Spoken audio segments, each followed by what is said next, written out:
Ер нь хамгийн төгс төгөлдөр шийдвэр бол ерөөсөө цоцолтгүйгээр тууштай боловсролыг дэмжих хэрэгтэй байдаг. Хөгжиж байгаа орнд одоо хөгжсөн орнуудын туршлагыг харах бол. Тэгэхээр боловсрол зарцуулж байгаа $1 12 нугарж өрөөгөөж өгдөг гэж. Яг энэ шиг өнөөдөр бид нар яг хүний эрх гэдэг бол заавал хүйтийн шоронд хүн хоригдох, яллагдах, эрүүдэн шүүгдэх гэдэг бол нэг талын асуудал. Нөгөө талд нь амьсгалах агаараар хортой утаа бидний бие рүү ороод Монгол хүнийг өвтгөөд жилд хичнээн мянган хүмүүс шинээр хорт тавтар тусаад өдөрт 14 хүн эрдэнэт аймаа алдаж байна гэдэг бол асар том гамшиг. Тэр энэ дээр бол нэг талаас мэдээж хууль эрх зүйн зохицуулалт бодлогын шинжилэл реформ хэрэгтэй ч гэсэн нөгөө талдаа иргэдийн хандлага маш чухал.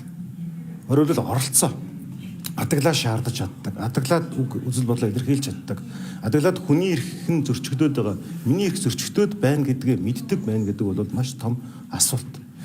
Энээс бас нэг чухал зүйл нь болох юм бол энэ хандлагын манлайлалыг бол залуучууд нийгэмдээ хийдэг. Тэр утгаараа өнөөдөр бид нар эхний 100 оюутан сурагч багш болж байгаа. Жилд хүний эрхийн үндэсний комиссоос нэг 17-8 мянган хүнд сургалт хийдэг. Ихэнх нь төрийн албан агч нарт.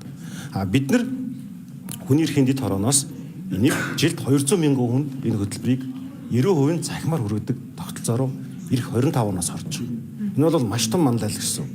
Өнөөдөр бол Монгол улсын хэмжээнд байгаа 1-12 дугаар ангийн 700 мянган хүүхэд 100 мянган оюутан эдгээрт энэ хүний эрхийн боловсролыг хүргэнэ гэж үзэж байгаа. Энэ бол зөвхөн багш нарт найдаад ч гэдэм үү, эсвэл хүний эрхийн үндэсний комисс найдаад, эсвэл шүүх цагдаа прокурорт найдаад үлдээдэг зүйлш хүн бүхний оролцоо идэвхтэй хандлагаар Монгол улсад энэ хүний эрхийн төлөв байдал сайжрах юм байна гэж үзэж байгаа. Энэ нэгдүгээр асуудал.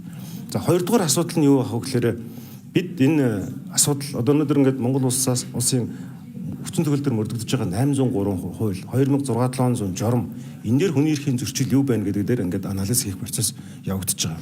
За улсын их хурл юу гэж хүсэж байгаа гэхээр 24-с 28 оны парламентын гол зорилго бол хүн төвтэй шийдвэрүүдийг гаргана гэж. Хүн төвтэй гэдэг бол тунхаг байж болохгүй. Үндсэн хуулийн дээр бид нар хүмүүнлэг иргэний ардсан нийгмийг зохицуулан хөгжүүлнэ гэсэн. Тэгээ нөгөө хүмүүнлэг нийгэм нь хаа вэ? Иргэнлэг нийгэм маань хаа вэ? Барьцгүй байгаа байхгүй.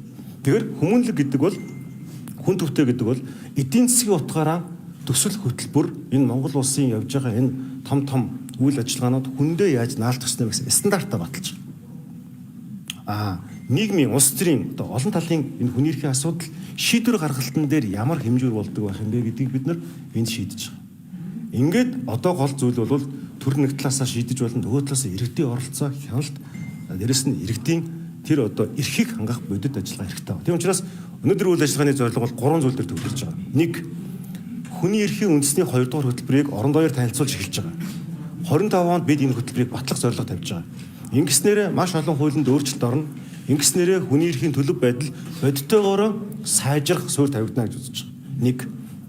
1. За 2 дугаарт парламент өөрөө хүн төвтэй бодлого хэрэгжүүлэх гэдэг юм бол энэ одоо хүн төвтэй бодлогын хэмжүүрүүдийг хүмүүсээсээ буюу иргэдээсээ санал сонсох энэ процесс эхэлж байгаа. 3 дугаарт үндэсний аюулгүй байдлын үзэл баримтлал утгагүй шинжлэхдэх ийм одоо санаачлалууд явж байгаа. Тэгэхээр тэр үндэсний аюулгүй байдлын үзэл баримтлалын төвд нь хүн байна.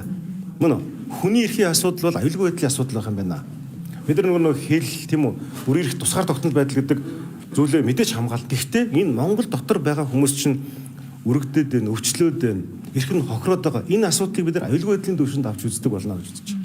Энэ 3 зорилгын хүрээнд бид нар сургагч багш бэлдэж байна.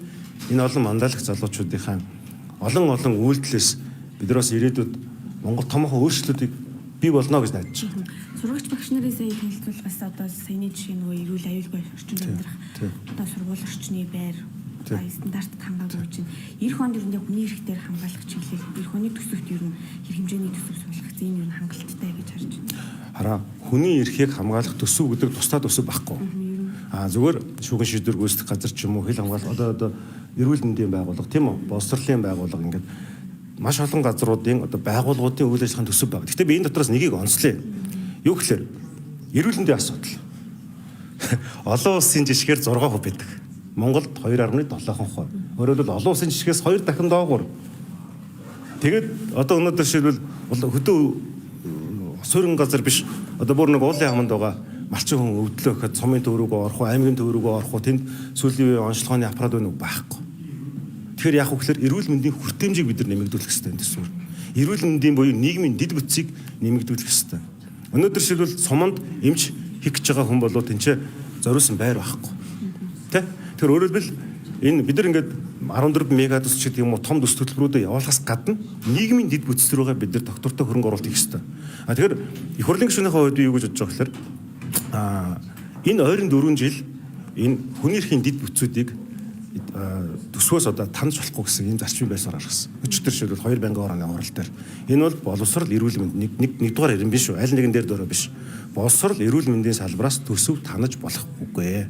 Эндээ бүр тодорхойлвол энэ хоёр салбарын нийгмийн дэд бүтц буюу эмч багш нарын цалин ялангуяа орон нутагт ажиллаж байгаа нэмэгдэл тэнд байх асуудлуудыг нь Монголын төр шийдэх ёстой.